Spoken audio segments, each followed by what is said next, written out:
ध्यानाच्या प्रक्रिया आहेत अहो.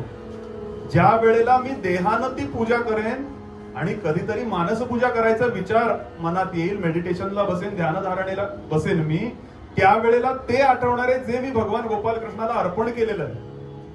म्हणून थोडी तरी भारतीय संस्कृतीतली महत्वाची गोष्ट जर काय असेल ना, तर पूजेतनच आपण त्याला ओळखू शकतो, म्हणजे किमान त्या प्रक्रियेपर्यंत पोहोचू शकतो.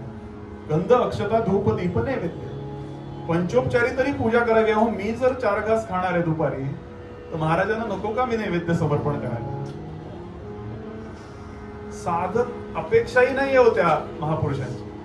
भगवंताची काय अपेक्षा आहे का मला नैवेद्य दाखवा म्हणून? आणि नैवेद्य पण आपण काय म्हणतो, नैवेद्य दाखवा, म्हणजे त्याला स्वीकारा नाही म्हणत. कुठे सूक्ष्मतेत आहे बघा हे कर्म. दूधसाखरेचा तरी नैवेद्य देवाला समर्पण करूया, कधीतरी ती भाव निर्मिती होईल चित्तामध्ये. म्हणून त्याच्यावरती प्रेम करा हे सांगणं म्हणजे हे वाक्य बोथट होणार आहे ऐकून ऐकून. ते करण्याकरता काय करा, तर पूजेतला छोटासा एक उपचार आहे. मी दूधसाखरेचा नैवेद्य महाराजांना भरवतोय खीर, महाराजांना मी ती समर्पण करते खीर. हा भाव निर्माण होण्याकरता ती पूजा करा. या सगळ्या परमार्थाचं जर सार काय असेल, वेदांचं सार, पुराणांचं सार, तर भगवंत मला आवडावा, त्याच्यावर प्रेम करावं, हे याचं सार. त्याला तो कधी तो सिग्नल देईल, खरंच माझी उपासना फलद्रूप होईल.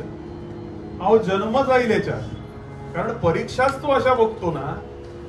मनुष्याणाम सहस्रेषु, त्याच्यात ओळखण्याची बुद्धी फार कमी लोकांमध्ये आहे, कारण अनेक गोष्टी तिथे मध्ये मध्ये मध्ये येत असतात. एक माणूस समर्थांकडे आला, म्हणाले 13 कोटीनं तुमचा उद्धार झाला, मी सुद्धा 13 कोटी रामनाम जप घेतो. झाली 10-15 वर्ष, 13 वर्ष, 14 वर्ष ते रामनाम त्यानं घेतलं 13 कोटी, आणि समर्थांना येऊन भेटला, म्हणाले अहो तुम्हाला दर्शन झालं रामाचं, मी 13 कोटी घेऊन सुद्धा मला झालं नाही, का झालं असं? समर्थाने स्पष्ट प्रश्न विचारला, अरे 13 कोटी रामनाम घेताना तुला किती वर्ष लागली? 13-14 वर्ष लागली. या 14 वर्षामध्ये तुला प्रापंचिक जीवनात किती समस्या आल्या? ते म्हणाले अहो काय विचारू नका, किती समस्या आल्या काय सांगू तुम्हाला. पत्नी आजारी पडली, मलाच स्वतःला काही त्रास झाले. मग म्हणाले त्यावेळेला कोणाला आठवलं तो तुम्ही? अहो म्हणाले अर्थात जे नाम मी घेत होतो 13 वर्ष 14 वर्ष, त्यांना आठवलं रामांना. समर्थ म्हणाले त्या प्रापंचिक समस्येकरता ती पुण्याही खर्च झाली, संख्या 13 कोटी झाली.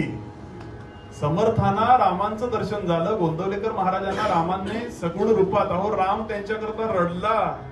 थोरले राम मंदिर गोंदवलेकर महाराजांच्या चरित्रातली कथा आहे.